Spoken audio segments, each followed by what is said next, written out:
ফান্টুস প্রতিজ্ঞা করলো সে রূপাকে ডাক্তার করবেই। সম্পূর্ণটি জানতে ভিডিওটি স্কিপ না করে দেখতে থাকুন। আজকের পর্বে আপনারা দেখতে পাবেন দীপা কাগজ নেভানোর চেষ্টা করে আর বলে এতে রূপার নাম ছিল, আমি দেখেছি। অন্যদিকে রূপা বলে, মা গো তুমি আমাকে ফোন করো, আমি তোমার ফোনের অপেক্ষায় আছি। অন্যদিকে দীপা সোনার কাছে গিয়ে বলে, সোনা তুই কেন কাগজটা পুড়িয়ে দিলি, বল কেন পুড়িয়ে দিলি? তখন সোনা বলে, তুমি আমাকে ভালোবাসো না, তুমি আমাকে একদম ভালোবাসো না, শুধু শুধু অকারণে আমাকে বকছো। এই বলে সোনা কাঁদতে থাকে। তখন দীপা বলে, আমি তোকে অকারণে বকছি? তখন সূর্য বলে, দীপা ওকে ছেড়ে দাও না, শুধু শুধু অকারণে ওকে বকাবকি কেন করছো? তখন দীপা রেগে বাড়ির থেকে বেরিয়ে যায়। অন্যদিকে গ্রামে রূপার স্কুলে আন্টি পড়াতে থাকে। তখন রূপার ব্যাগ থেকে ফোন বেজে ওঠে। তখন আন্টি বলে, ফোন বাজছে, কে স্কুলে ফোন এনেছো? তখন রূপা ব্যাগ থেকে ফোন বার করে আর আন্টি বলে, তুমি জানো না স্কুলে ফোন আনা বারণ, তুমি কেন ফোন নিয়ে এসেছো? যাও গিয়ে তোমার বাবা মাকে ডেকে নিয়ে আসো। অন্যদিকে সোনা কাঁদতে থাকে আর জয় বলে, কি হলো সোনা মা, তুমি কাঁদছো কেন? তখন সোনা বলে, মা আমার সাথে কথা না বলেই চলে গেল। তখন জয় বলে, মা যেমন চলে গেছে তেমন চলে আসবে। আচ্ছা সোনা, তুমি হট চকলেট খেতে ভালোবাসো না? মা তো এখন বাড়িতে নেই, আমি এক্ষুনি কিচেনে যাব আর তোমার জন্য হট চকলেট বানিয়ে নিয়ে আসবো। তখন সোনা বলে, আচ্ছা কাকাই, মার কিছু হবে না তো? মা আর আমাকে বকবে না তো? তখন উর্মি বলে, মা তোমাকে বকতে যাবে কেন? তখন কাকিয়া বলে, আচ্ছা জয়, ওকে বুঝিয়ে কি লাভ যখন আমরা বড়রাই বুঝতে পারছি না? তখন উর্মি বলে, আচ্ছা কাকিয়া, তুমি এইসব কথা বলে কি লাভ পাচ্ছ, কেন বলছো এইসব কথা? তখন কাকিয়া রেগে গিয়ে বলে, ওর চোখের সামনে সব কিছু হয়ে যাচ্ছে আর আমি কথা বললেই দোষ? সারাক্ষণ শুধু ওর সামনে রূপা রূপা আর রূপা। তখন জয় বলে, কাকিয়া তুমি এরকম কেন বলছো? রূপা তো আমাদেরই বাড়ির মেয়ে, দাদাই আর বৌদিদির সন্তান। তখন কাকিয়া বলে, আমি জানি রূপা এই বাড়ির মেয়ে, কিন্তু ওর যদি কিছু হয়ে গিয়ে থাকে তার জন্য কি? তখন তিস্তা বলে, মা তুমি কি বলছো? তখন কাকিয়া কাঁদতে থাকে আর বলে, এই কি বলে ফেললাম আমি এটা বলতে চাইনি। ঠাকুর রূপা মামাকে ভালো রেখো, ও যেখানেই থাকুক যেন সুস্থ থাকুক, আমি এই কথাটা বলতে চাইনি।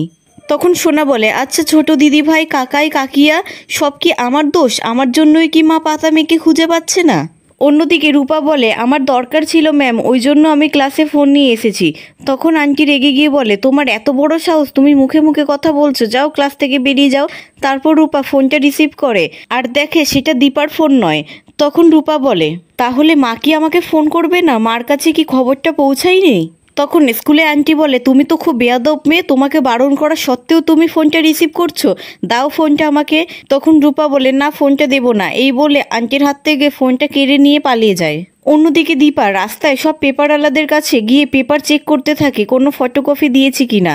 তখন পেপারওয়ালাগুলো বলে, দিদি এ কী করছেন, আমার পেপারগুলো তো নষ্ট হয়ে যাচ্ছে। তখন সূর্য বলে, দীপা ছেড়ে দাও, তুমি এটা কি করছো? তখন দীপা বলে, তাহলে আমি কি করব ডাক্তারবাবু, আমি কি চুপ করে বসে থাকবো? আমি আমার মেয়েকে খুঁজবো না? তাহলে কি আমি মেনে নেব আমার মেয়ে আর নেই? আমি এই কথাটা কিছুতেই মানতে পারবো না, একজন মা হয়ে আমি এই কথাটা কিছুতেই মানতে পারবো না, আপনি এই কথাটা আমাকে আর বলবেন না। তখন সূর্য বলে, আমি ওই কথাটা বলতে চাইনি, আমি বলতে চেয়েছি আমরা বাড়ি যাই, বাড়ি গিয়ে ঠান্ডা মাথায় ভাবি। তখন দীপা বলে, না আমার বাড়ি গেলে চলবে না, আমাকে কাজটা শেষ করতেই হবে। অন্যদিকে রূপা দৌড়ে দৌড়ে বাড়ি আসে আর বিন্দি বলে, এখন তো স্কুল ছুটি হওয়ার কথা না, তুই এখন বাড়ি এলি কেন? আর এইভাবে তুই হাঁপাচ্ছিস কেন? তখন ফান্টুসকে বলে, আচ্ছা কাকু দেখো না ফোনটা ঠিক আছে তো, খারাপ হয়ে যায়নি তো? ফোনে ফোন আসছে না কেন? তখন ফান্টুস বলে, দাঁড়া অপেক্ষা কর, ঠিক ফোন আসবে। তখন স্কুলে দিদিমণি চলে আসে আর বলে, এইটা কি বেয়াদব মেয়ে, হ্যাঁ স্কুলে ফোন নিয়ে যায়, ওর বাবা মা কি একটুও শিক্ষা দেয়নি? তখন রূপা রেগে গিয়ে বলে, আন্টি তুমি আমার নামে যা ইচ্ছা বলো, কিন্তু আমার বাবা মা তুলে কথা বলবে না। তখন ফান্টুস বলে, ও তো একদম ঠিক কথা বলেছে, আপনি যদি ওর বাবা মা তুলে কথা বলেন তাহলে বাকিরা কি শিখবে? তখন দিদিমণি রেগে গিয়ে বলে, তোমার ছেলে ওই স্কুলে কি করে পড়ে সেটাও আমি দেখব, তোমার ছেলে মেয়ে কোনোদিনও শিক্ষার আলো দেখতে পারবে না, তোমার ছেলে মেয়ে আর ওই স্কুলে পড়তে পারবে না, যাও গিয়ে বড়লোক স্কুলে ভর্তি করাও যেখানে ওদেরকে ফোন নিয়ে যেতে দেবে। তখন ফান্টুস রেগে গিয়ে বলে, হ্যাঁ দরকার হলে আমরা তাই করব।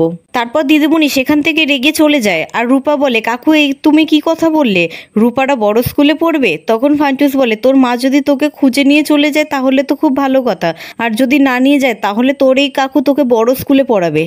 অন্যদিকে দীপা পুলিশের কাছে আসে আর বলে, এই কাগজটার ভিতরে একটা ছোট কাগজ ছিল, তার মধ্যে আমি আমার মেয়ের নাম দেখেছি, আপনারা একটু খুঁজুন না, চেষ্টা করুন না, তাহলে আমার মেয়েকে খুঁজে পাবো। তখন পুলিশ বলে, এর ভিতরে আপনার মেয়ের নাম দেখেছেন? যদি খবরের কাগজে কিছু বেরোতো তাহলে তো আমাদের চোখে নিশ্চয়ই পড়তো। তখন সেখানে সূর্য যায় আর পুলিশ বলে, ডক্টর সেনগুপ্ত আপনি আপনার স্ত্রীকে বোঝান। তখন দীপা বলে, তাহলে কি আমি আমার মেয়ের খোঁজ পাবো না, ওকে কোনোদিনও খুঁজে পাবো না? তারপর দীপা বলে, আচ্ছা ডাক্তারবাবু, কোনো এনজিও বা কোনো বাচ্চাদের হোমে খোঁজ নিলে হয় না? তখন সূর্য বলে, তোমার কি মনে হয় আমি খোঁজ নিইনি? কিন্তু তুমি যখন বলছো আমি আবার খোঁজ নেব, বারবার খোঁজ নেব, তখন দীপা বলে, ঠিক আছে আপনি একা নন, আমিও যাব আপনার সাথে। তখন সূর্য বলে, আমার ওপর একটু বিশ্বাস রাখো। তখন দীপা বলে, আমি কারোর ওপর বিশ্বাস রাখতে পারছি না। তখন সূর্য বলে, আমি কারোর কথা বলছি না, আমি আমার কথা বলছি। তখন দীপা বলে, আমি আপনাকেও বিশ্বাস করতে পারছি না। তারপর দীপা পুলিশকে রূপার ফটো দেয় আর বলে, আপনারা খোঁজ করুন, আমার মেয়েকে ঠিক পাবেন। তখন পুলিশ বলে, ঠিক আছে আমরা নতুন করে আবার খোঁজ চালাচ্ছি, যদি আপনার মেয়ে বেঁচে থাকে তাহলে আপনি খুঁজে পাবেন। তখন দীপা বলে, না ও বেঁচে আছে। তখন পুলিশ বলে, ও কি আপনার সাথে কোনো রকম যোগাযোগ করেছিল? ও কি ফোন করেছিল? তখন দীপা বলে, হ্যাঁ রূপা তো আমাকে ফোন করতে পারে, আমার ফোন নাম্বার তোর মুখস্থ, কিন্তু আমার ফোনটা কোথায়? তারপর দীপা দৌড়ে সেখান থেকে বেরিয়ে যায়। অন্যদিকে রূপা দীপাকে ফোন করে আর বলে, ওই নাম্বারটার কোনো ভ্যালিড নেই। তখন রূপা বলে, মা তুমি তো আছো, কিন্তু তোমার ফোন নাম্বারটা কোনো অস্তিত্ব নেই কেন বলছে? আমি ফোন করব, বারবার ফোন করব, যতক্ষণ না তোমাকে ফোনে পাবো ততক্ষণ আমি ফোন করব। তারপর রূপা বারবার ফোন করতে থাকে। অন্যদিকে দীপা ফোনের দোকানে দীপার ফোনটা দেখায় আর বলে, দাদা একটু দেখবেন, এই সিমটা কাজ করছে না। তখন লোকটি বলে, একটু দেরি হবে। তখন দীপা রেগে যায় আর বলে, আমার কাছে একটা সেকেন্ডেরও অনেক দাম আছে, আপনি তাড়াতাড়ি দেখুন। তখন সূর্য এসে বলে, দীপা তুমি কি করছো, একটু শান্ত হও। তখন দীপা বলে, আমার মেয়েটা আমাকে ফোন করার চেষ্টা করছে কিন্তু ফোনে পাচ্ছে না, আর ওর একটা চেষ্টা তো আগুনে পুড়ে শেষ হয়ে গেল। তখন ফোনের দোকানে লোকটি বলে, এখানে দাঁড়িয়ে থেকে সময় নষ্ট না করে যান না, পুলিশের কাছে যান না, বিজ্ঞাপন দিন না। তখন দীপা মনে মনে বলে, হ্যাঁ বিজ্ঞাপন দিতে হবে, সমস্ত জায়গায় বিজ্ঞাপন দিতে হবে। তখনই উর্মির ফোন আসে আর সূর্য বলে, দীপা আমাদেরকে বাড়িতে যেতে হবে, সোনার খুব জ্বর এসেছে। তখন দীপা বলে, ডাক্তারবাবু আপনি বাড়িতে যান, গিয়ে সোনাকে সামলান, আমি একটু বিজ্ঞাপন দিয়ে আসছি।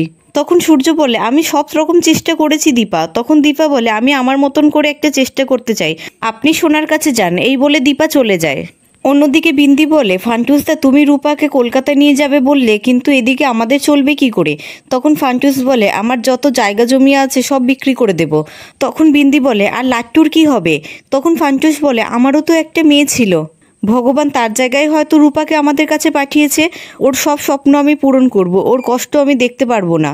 রূপাকে বড় হয়ে ডাক্তার হতে হবে, আর সেই জন্য আমাকে যা করতে হয় আমি তাই করব। তখন বিন্দি বলে, তাহলে তো তুমি শেষ হয়ে যাবে। তখন ফান্টুস বলে, শেষ হলে হব, কিন্তু আমি রূপাকে ডাক্তার করবই। তখন রূপা দাঁড়িয়ে দাঁড়িয়ে সব কিছু শোনে আর বলে, রূপা আজকেই এখান থেকে চলে যাবে, রূপা তোমাকে এত কষ্ট করতে দেবে না, রূপা একা একা ঠিক ওর মাকে খুঁজে নেবে। অন্যদিকে দীপা সব জায়গায় রূপার নিখোঁজ হওয়ার পোস্টার দিতে থাকে, আর এদিকে সোনার গা জ্বরে পুড়ে যায়। তখন সূর্য সেখানে যায় আর বলে, এ তো জ্বরে গা পুড়ে যাচ্ছে, চিন্তা করো না মা, আমরা সবাই তো আছি তোমার পাশে, তুমি ঠিক হয়ে যাবে মা, কিচ্ছু হবে না। তখন সোনা বলে, মা কোথায় বাবা? তখন কাকিয়া বলে, সত্যি দীপার ধ্যান জ্ঞান সব কিছু রূপা, সোনার জন্য কোনো চিন্তাই নেই। তখন জয় বলে, কাকিয়া এখন এইসব কথা কেন হচ্ছে? তখন কাকিয়া বলে, তোরা তো আবার দীপার কোনো দোষই দেখতে পারিস না, দীপাকে তো তোরা কিচ্ছু বলবি না, আর আমি বলতে গেলেই দোষ। তখনই সেখানে দীপা আসে আর বলে, আমি সব জায়গায় রূপার পোস্টার দিয়ে এসেছি, কেউ না কেউ তো রূপার খোঁজ ঠিকই দেবে। তখন কাকাই বলে, দীপা তুমি একটু সোনাকে দেখো, সোনার খুব জ্বর। তখন দীপা বলে, সোনা মা আয় আমার কাছে। তখন সোনা বলে, তুমি আমার কাছে একদম আসবে না। তখন দীপা বলে, কেন মা তুই আমার কাছে আসতে চাইছিস না? আমি তো তোর পাতা মেয়েকে খুঁজতে গেছিলাম। তখন সোনা বলে, আমার কি দোষ বলো তো? আমি বাবাকে ধরেছিলাম বলে কি পাতা মেয়ে হারিয়ে গেছে? হ্যাঁ তুমি আমার কাছে একদম আসছো না, আমার জ্বর হলেও তুমি আমার কাছে আসতে চাইছো না। তখন দীপা বলে, মা তুই এইভাবে কেন কথা বলছিস? তোর কেন মনে হচ্ছে মা তোকে ভালোবাসে না? মা তো তোকে খাইয়ে দিচ্ছে, ঘুম পাড়িয়ে দিচ্ছে, তুই কি চাস না রূপা এই বাড়িতে ফিরে আসুক? তখন সূর্য রেগে গিয়ে বলে, দীপা এবার তুমি চুপ করো, অনেক হয়েছে, এবার এইসব বন্ধ করো। তখন দীপা বলে, ডাক্তারবাবু কি হয়েছে? আপনি আমার সাথে এইভাবে কেন কথা বলছেন? কোথায় আপনি সোনাকে বোঝাবেন রূপার ফিরে আসাটা কতটা দরকার, ওকে খুঁজতে যাওয়া দরকার, তা না করে আপনি আমাকে বকছেন। তখন কাকিয়া বলে, সূর্য তো একদম ঠিক কথাই বলেছে, এতক্ষণ আমি বলছিলাম, এবার সূর্যও বলছে। তখন সোনা রেগে গিয়ে বলে, না পাতামি শুধু আমার জন্য হারিয়ে গেছে, আমি খারাপ, আমি খুব খারাপ। এই বলে সোনা কাঁদতে থাকে। তখন সূর্য বলে, দীপা দেখেছো ও কেমন ট্রমাটাইজড হয়ে যাচ্ছে, এখন ওর বাবা মা দুজনকেই প্রয়োজন।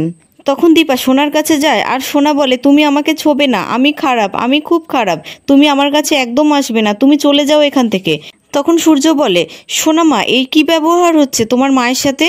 তখন সোনা বলে, হ্যাঁ বকো, তোমরা সবাই মিলেই আমাকেই বকো, আমি তো খুব খারাপ। আচ্ছা বাবা, মা তো পাতা মেয়ের মা, আমার মা কোথায়?